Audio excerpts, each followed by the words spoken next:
Hello dear students, आज के इस वीडियो लेक्चर में हम लोग ऑपरेशंस ऑन सेट्स के बारे में डिस्कस करेंगे।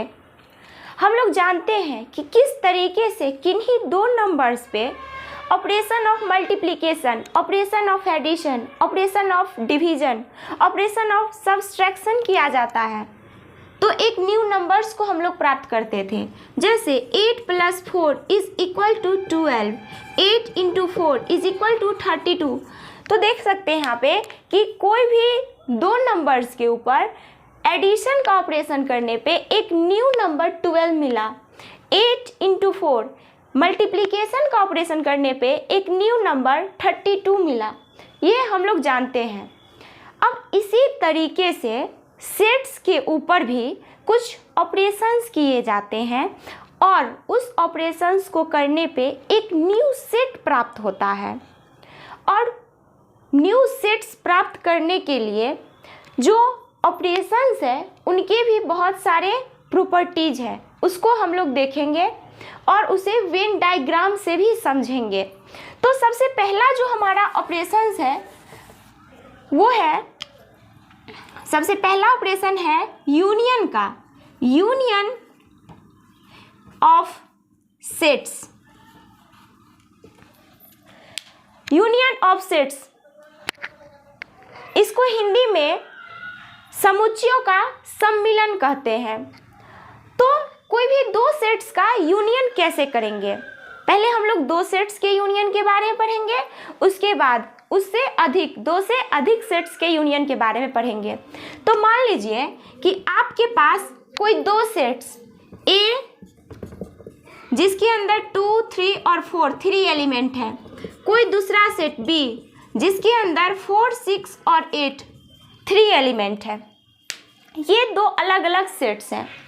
इन दोनों सेट्स ए और बी के यूनियन को हम सिंबॉलिकली इस तरीके से रिप्रेजेंट करते हैं और इसे पढ़ते हैं A union B. A union B जो सेट है उसके अंदर सेट ए के सारे एलिमेंट्स के होने के साथ साथ सेट बी के भी सारे एलिमेंट्स होते हैं, और जो एलिमेंट्स ए और बी के कॉमन एलिमेंट्स होते हैं उसे मात्र एक बार लिया जाता है। मतलब ए यूनियन बी में ए का सारा एलिमेंट होगा, बी का भी सारा एलिमेंट होगा, और ए बी में जो कॉमन एलिमेंट है जो कि यहाँ पे 4 है, आप लोग देख सकते हैं, उसे सिर्फ एक बार लिया जाएगा। तो चलिए हम लोग पहले ए के सारे एलिमेंट्स को ले लें, 2, 3, 4। अब चूंकि 4 को एक बार लिया जा चुका है तो फिर से 4 को तो लेंगे नहीं जो कि बी का भी एलिमेंट है, तो 4 को छोड़ के 6 और 8।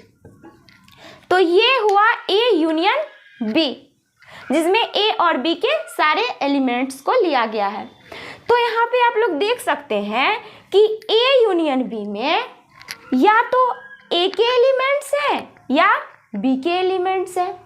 अगर हमसे कोई कहे कि ए यूनियन बी में कैसे एलिमेंट्स होंगे, तो हम बोलेंगे ए यूनियन बी में वो एलिमेंट्स होंगे जो या तो ए में होंगे या फिर बी में होंगे। तो इसे सेट बिल्डर फॉर्म में कुछ इस तरीके से लिख सकते हैं, ए यूनियन बी को, A union B is equal to the set of all x such that x belongs to A और x belongs to B। तो यहाँ पे वो सारे x आएंगे जो या तो A में होंगे या B में होंगे। अब ये तो हो गया इसका ये सेट बिल्डर फॉर्म।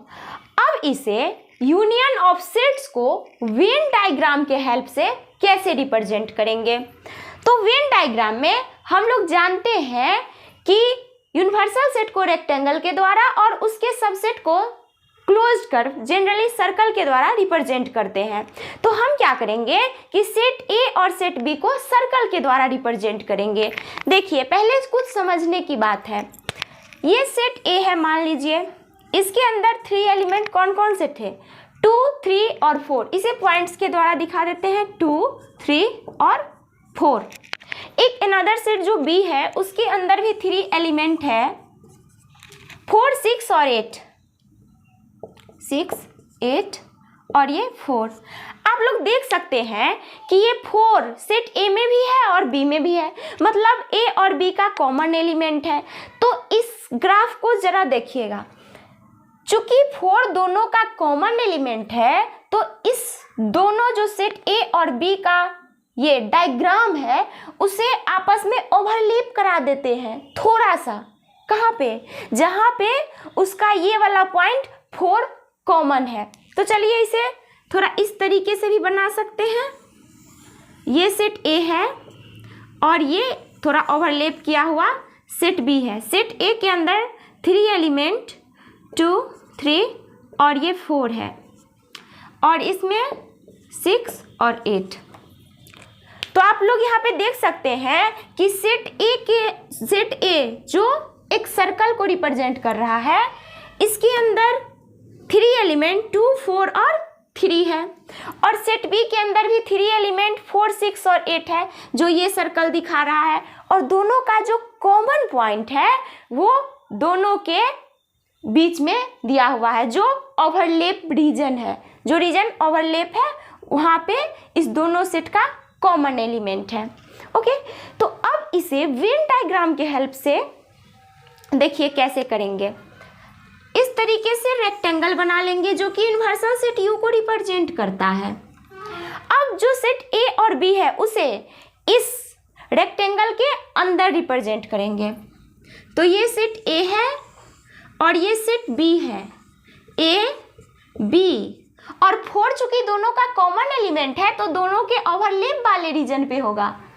तो ये 4 आ गया यहाँ पे और बाकी का जो एलिमेंट 4 के अलावा 2 और 3 है वो इधर होगा, 2 और 3, ठीक है। और इधर जो 6, 8 है वो इस साइड आ जाएगा, 6, 8, ठीक है। तो यहाँ पे देखिए 6 और 8 ए में नहीं है, इसीलिए 6 और 8 को इस पोर्शन से बाहर रखा गया है। क्योंकि अगर 6 और 8 कॉमन एलिमेंट अगर होता तो उसे भी इस पोर्शन में ही रखा जाता, क्योंकि इस पोर्शन में कॉमन एलिमेंट को रखा गया है। उसी तरीके से सेट ए के अंदर जो 2 एलिमेंट 2 और 3 है वो बी में नहीं है, इसीलिए उसे बी के अंदर नहीं रखा गया है। उसे बी का रीजन तो मात्र इतना ही दूर है ना, सेट बी का रीजन, तो इसीलिए 2 और 3 को बी में नहीं रखा गया है, उसे सेट ए के अंदर रखा गया है। तो आशा है कि आप लोग समझ रहे होंगे। अब ये देखिए, अब ए यूनियन बी में 2, 3, 4, 6, 8, तो 2, 3, 4, 6, 8 ये सारे एलिमेंट्स है। तो क्या करेंगे, इसे कलर कर देंगे, इस तरीके से कलर कर देंगे। मतलब ये ए यूनियन बी को रिप्रेजेंट करता है और इसी तरीके से वेन डायग्राम में इसे दिखाते हैं, ए यूनियन बी को। अब यूनियन के कुछ प्रॉपर्टीज है, उसे एक एक करके समझते हैं। सब properties of the operation of union. Union के कुछ प्रॉपर्टीज है, तो उसे एक एक करके देखते हैं। सबसे पहला जो प्रॉपर्टी है, 2 सेट ए और बी के लिए A union B is equal to B union A, यानी कि यूनियन का जो ऑपरेशन है वो कम्यूटेटिव लॉ को होल्ड करता है। Commutative law A union B is equal to B union A को कम्यूटेटिव लॉ कहते हैं। ये कम्यूटेटिव लॉ है। तो आइए इसे सेट्स ले लेते हैं, कुछ एग्जांपल्स के द्वारा समझे कम्यूटेटिव लॉ को कि किस तरीके से A union B is equal to B union A. मान लीजिए कि ए कोई सेट है जिसके अंदर 2, 6 और 8 3 एलिमेंट है। बी कोई दूसरा सेट है, इसके अंदर भी 3 एलिमेंट 5, 6 और 9 है। सॉरी 3 एलिमेंट 5, 6 और 9 है। ये दो अलग अलग सेट ए और बी है, इसका यूनियन हमें लेना है। तो ए यूनियन बी में हम लोग जानते हैं कि वो सारे एलिमेंट्स होते हैं, ए के सारे एलिमेंट्स होने के साथ साथ बी के भी सारे एलिमेंट्स होते हैं, और जो कॉमन एलिमेंट्स होते हैं उसे मात्र एक बार लिया जाता है। तो चलिए सबसे पहले ए के सारे एलिमेंट्स को ले लें। अब चूंकि 6 को हम ले चुके हैं जो कि बी का एलिमेंट है, तो अब दोबारा 6 को नहीं लेंगे क्योंकि कॉमन एलिमेंट को मात्र एक बार लिया जाता है। तो 5 और 9 बाकी का एलिमेंट बचा जो बी का है, उसे ले लेते हैं।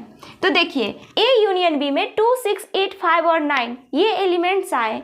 अब हम चेक करेंगे कि क्या बी यूनियन ए में भी यही एलिमेंट्स आते हैं। तो चलिए बी यूनियन ए में बी का सारे एलिमेंट्स को ले लेंगे, 5, 6 और 9, 5, 6 और 9। ए के भी सारे एलिमेंट्स को लेना है और उस एलिमेंट्स को जो कि कॉमन है ए और बी में उसे एक बार लेना है। तो चूंकि 6 जो है वो बी में है तो उसे एक बार ले चुकी हूँ, उसे दोबारा नहीं लेना है। तो 2 और 8 बचा, तो 2 और 8। तो यहाँ पे देख सकते हैं कि ए यूनियन बी में जो सारे एलिमेंट है वो सारे के सारे एलिमेंट बी यूनियन ए में भी है, बस ऑर्डर अलग अलग है, मतलब कोई एलिमेंट पहले है कोई एलिमेंट बाद में है। तो यहाँ पे हम लोग लिख सकते हैं कि A union B is equal to B union A. तो हम कह सकते हैं कि यूनियन ऑफ सेट्स जो है वो कम्यूटेटिव लॉ को सेटिस्फाई करते हैं, कम्यूटेटिव लॉ को होल्ड करते हैं। अब हम लोग बात करेंगे इसके बारे में, ये एसोसिएटिव लॉ है। Associative law A union B कोष्ट के अंदर है, union C is equal to A union और बी यूनियन सी कोष्ट के अंदर है। इसे देखते हैं। तो चलिए यही रहने देते हैं सेट ए और बी, एक अनदर सेट सी ले लेते हैं और इस प्रॉपर्टी को सेटिस्फाई करके देखते हैं कि होता है या नहीं। तो तीसरा जो सेट हम लोग ले लेते हैं सी, वो कुछ इस तरीके से 5, 10 एंड 15 ये ले लिए, कोई भी सेट्स ले सकते हैं अपने मन से। तो A union B union C, तो ए यूनियन बी तो भी मैं निकाली थी। ए यूनियन बी में क्या सब थे, ए यूनियन बी में 2, 6, 8, 2, 6, 8, 5, 9, 5, 9 ये था। इसका अब यूनियन सी, अब इस A union B union C मतलब ये वाले सेट और ये वाले सेट का union, A union B union C. तो इस दोनों में देखिए पहले तो ए यूनियन बी के सारे एलिमेंट्स को ले लेते हैं जो कि 2, 6, 8, 5 और 9 है। 5 चूंकि ए यूनियन बी में भी है और सी में भी है तो इसे एक ही बार लेंगे जो कि ले चुके हैं।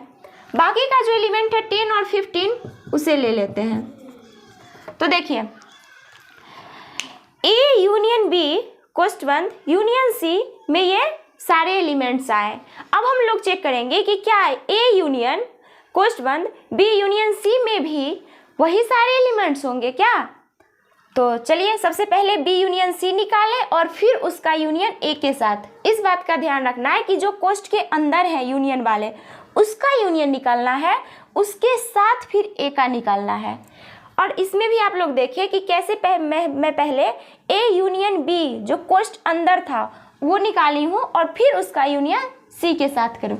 ऐसा नहीं कि अब ये बी यूनियन सी ले लेंगे, नहीं, पहले ए यूनियन बी उसके बाद यूनियन सी, कोष्ट का काम पहले।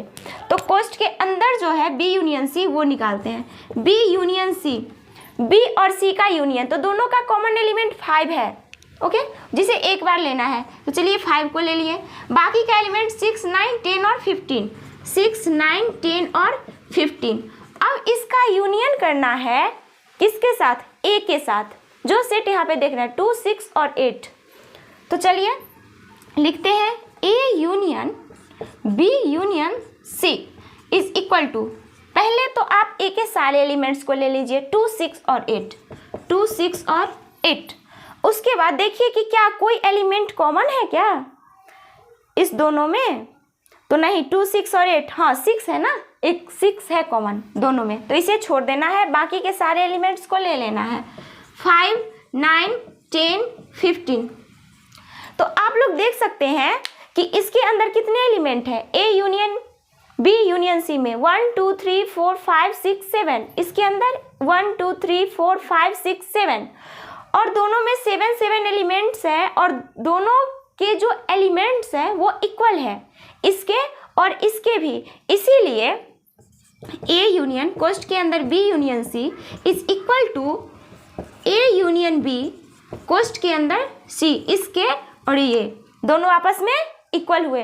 इसका मतलब है कि ऑपरेशन जो है यूनियन का वो एसोसिएटिव लॉ को सेटिस्फाई करते हैं, associative law holds, associative law को सेटिस्फाई करते हैं। अब हम लोग बात करेंगे जो तीसरा लॉ है फाई का, जिसे आइडेंटिटी लॉ भी कहते हैं।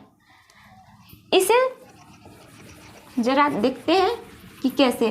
हम लोग जानते हैं कि जैसे एडिशन के लिए जो आइडेंटिटी एलिमेंट है, जैसे आपके पास कोई नंबर है उसमें 0 को ऐड करें तो फिर से वही नंबर आप प्राप्त करते हैं, तो एडिशन के लिए 0 जो है वो आइडेंटिटी एलिमेंट है। उसी तरीके से सेट फाई जो है वो यूनियन में, यूनियन करने पे वो आइडेंटिटी एलिमेंट हो जाता है, क्योंकि किसी भी सेट का यूनियन जब आप फाई के साथ कीजिएगा तो आपको फिर से वही सेट मिलेगा, इसीलिए फाई आइडेंटिटी एलिमेंट हो जाता है यूनियन के लिए।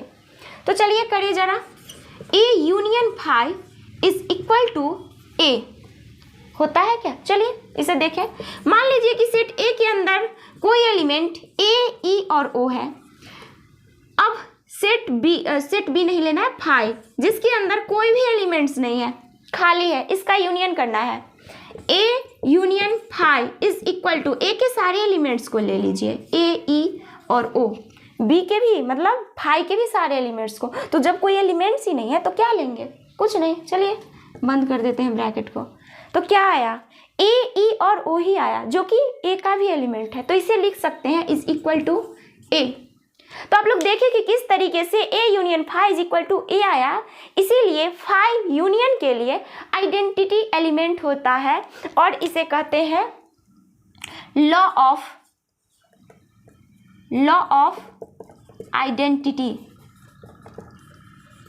या लॉ ऑफ फाई भी इसे कहते हैं। अब जो चौथा प्रॉपर्टी है वो है A union A is equal to A, जिसे आइडेम्पोटेंट लॉ कहते हैं कि जब आप किसी सेट के साथ उसी सेट का यूनियन लीजिएगा तो आपको वही सेट मिलेगा। जैसे सेट ए है, इसके अंदर आप लोग देखें कि 3 एलिमेंट ए, ई और ओ है। इसी सेट का इसी सेट के साथ union A union A is equal to, A union A में क्या होगा? ए के सारे एलिमेंट्स को लीजिए, फिर ए के सारे एलिमेंट्स को लीजिए, मतलब ए, ई, ओ, फिर से आप देखिए कि वही मिला, ए, ई और ओ मतलब सेट ए मिला।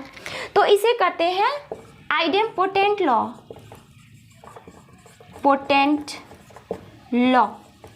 आइडेम्पोटेंट लॉ को यूनियन ऑफ सेट्स होल्ड्स करते हैं। अब जो पांचवा है वो है यूनिवर्सल सेट यू के साथ किसी भी सेट्स का जब आप यूनियन कीजिएगा तो आपको वही सेट यूनिवर्सल सेट मिलेगा। यूनिवर्सल सेट के साथ किसी भी सेट का यूनियन करने पे हमेशा यूनिवर्सल सेट मिलता है और इसे लॉ ऑफ यूनिवर्सल भी बोलते हैं या फिर लॉ ऑफ यू भी बोलते हैं या फिर इसे यूनिवर्सल लॉ भी बोलते हैं। तो देखिए हम लोग जानते हैं कि यू के अंदर बहुत सारे एलिमेंट्स होते हैं ए की तुलना में, क्योंकि ए हमेशा यूनिवर्सल सेट का सबसेट होता है या फिर कोई भी सेट यूनिवर्सल सेट का हमेशा सबसेट होगा और ए के सारे एलिमेंट को यू अपने अंदर कंटेन करेगा। 2 6 8 9 4 यू के अंदर ये एलिमेंट्स हैं। ए है, इसके अंदर सिर्फ 2 और 8 2 एलिमेंट है। तो यहाँ पे हम कह सकते हैं कि यू ए के लिए यूनिवर्सल सेट है जो ए के सारे एलिमेंट्स को अपने अंदर कंटेन कर रहा है। तो जब आप इस दोनों का यूनियन कीजिएगा, यू यूनियन ए, यू के सारे एलिमेंट्स को ले लीजिए 2 6 8 9 4, बी के भी सारे एलिमेंट्स को ले लीजिए 2 और 8 जो कि ऑलरेडी ले चुकी है ना, फिर से कैसे ले ले, क्योंकि दोनों के कॉमन एलिमेंट्स को तो मात्र एक बार ही लिया जाता है। तो देखिए जब आप इस दोनों का यूनियन किए तो फिर से आपको यूनिवर्सल सेट ही मिला, इसीलिए इसे यूनिवर्सल लॉ कहते हैं। ओके, तो ये सारे प्रॉपर्टीज थे जिसे यूनियन का जो ऑपरेशन है सेट्स के ऊपर वो इसको सेटिस्फाई करता है। अब हम लोग बात करेंगे नेक्स्ट ऑपरेशन जो है सेट्स के ऊपर, इंटरसेक्शन का। अगले वीडियो लेक्चर में हम लोग इंटरसेक्शन ऑफ सेट्स के बारे में डिस्कस करेंगे। आज के लिए इतना ही, थैंक यू।